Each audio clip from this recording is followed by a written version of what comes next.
Welcome back to 9 on your side. You know, one of Cincinnati's most celebrated startups is facing a lawsuit now from a former investor. Everything But the House is accused of withholding financial information before closing a $900,000 stock sale in 2017. Now the company is being taken to court for allegedly deceiving investors. Everything But the House is an online auction site. Starting in early 2018, the company went under some restructuring.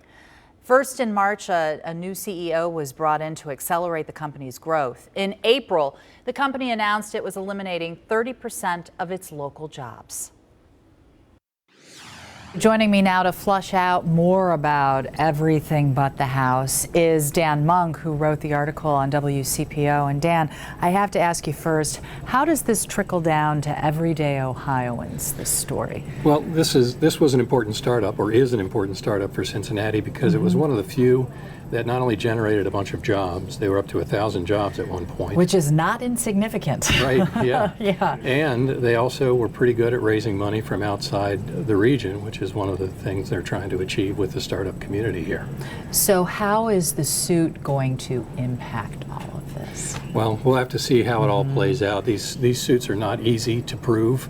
But what's being alleged here by this investor who has an LLC in Delaware, the state of Delaware, he's accusing the company of misrepresenting its financial condition. So he bought into something that wasn't quite what they said it was, is what he's saying. Exactly, right. So he claims that he paid $900,000 for stock, given one set of financial projections.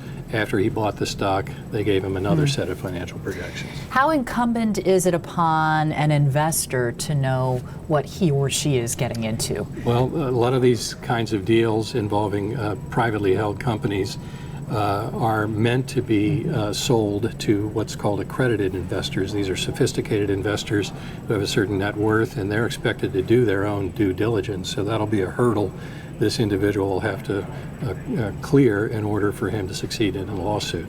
And Dan, when we talk about this lawsuit, what's the timeline? Well, it was just filed this week, and you know they could be settled at any time, and there's no schedule yet for response. They'll have 30 days to respond to the case, and then it could take a year or more to resolve. Future of the company? They're not talking to us. They haven't responded to us as we ask questions about this lawsuit. But we do know that they are in a period of shrinkage. At one point, they were targeting 27 cities that they wanted to compete in.